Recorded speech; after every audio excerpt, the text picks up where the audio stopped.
Good morning, everybody, and welcome back to this fine Sunday morning. I hope everybody's had a welcoming and warm weekend, and I hope everything has been going wonderfully for everyone. Today, we're going to get started on our newest article, and it's going to have videos and such posted afterwards. In Mlabsx recent climate crisis updates, fossil fuels and the industry that produces them. This is where we have the article renamed as the F word comes into the climate change fight. The industries that produce were mentioned 153 times. Julian Castro committed to banning oil and gas drilling on public lands. Andrew Yang supported a ban on offshore oil drilling. Kamala Harris promised to hold the fossil fuel industry accountable for its decades of climate change. Bernie Sanders pledged to end fossil fuel subsidies and provide a just transition for placed workers. Elizabeth Warren reiterated the importance of eliminating the corruptive political influence of fossil fuel companies.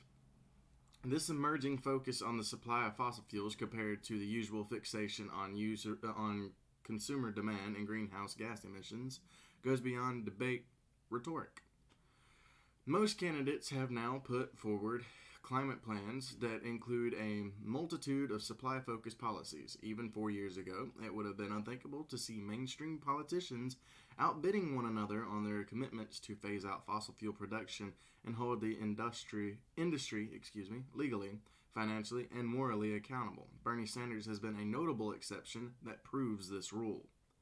So basically put, everybody else is probably going to come up with the, hey, we're against climate change, or, not against, we're with climate change, so on and so forth. The only one that's really been forward with it, I should say, would be Bernie Sanders. He's the only one that I know of personally that has basically said it's the reason our planet's dying. A focus on fossil fuel supply and climate politics is long overdue. The largest, most extraordinary, I have trouble with that word a lot, and damaging misframing in climate policy, climate communication specialist George Marshall observes, has been that the problem could be defined entirely and exclusively as a problem of gases. Never in the 25 years of international climate negotiations, including the Paris Climate Accord, has there been a single proposal, debate, or even position paper on limiting fossil fuel production.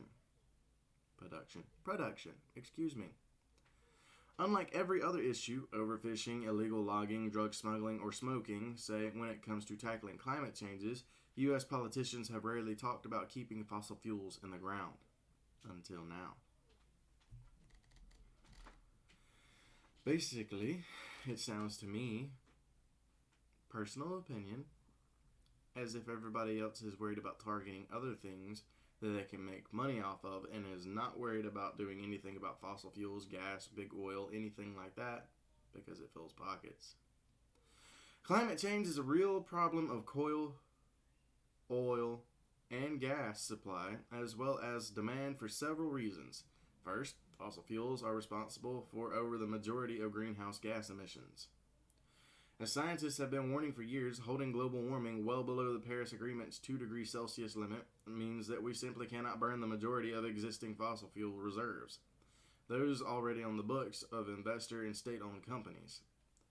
Yet, the carbon majors continue to spread hundreds of billions of dollars every year searching for new fossil fuels that the world can never afford to burn. Meanwhile, many countries continue to support fossil fuel production, despite stated ambitions to cut greenhouse gas emissions, creating a production gap that widens the emission gap between current climate pledges and the Paris Agreement's goals. This, in turn, could lead to the economists and financial experts call stranded fossil fuel assets a multi-trillion-dollar carbon bubble waiting to burst. No wonder 11 trillion of global assets have already been divested from fossil fuels. So basically put, they're looking for any scapegoat, any, at all whatsoever. Unless I am understanding this incorrectly, they don't care about the Paris Agreement. They just want to make their money off of it. Well, Moreover, as a growing number of scholars, policymakers, and activists have observed, the fossil fuel industry's stranglehold on politics is a fundamental bottleneck to serious climate action. Fossil fuel interests have spent and continue to spend hundreds of millions of dollars deliberately misleading the public and stifling policies through disinformation and lobbying. These are all reasons why fossil fuel must take center stage in any serious climate plan. It's also worth remembering and probably helpful for politicians to remind voters that besides a collapsing climate, the extraction of coal, oil, and gas is associated with air and water pollution, worker safety hazards, social and environmental injustices, and habitat destruction.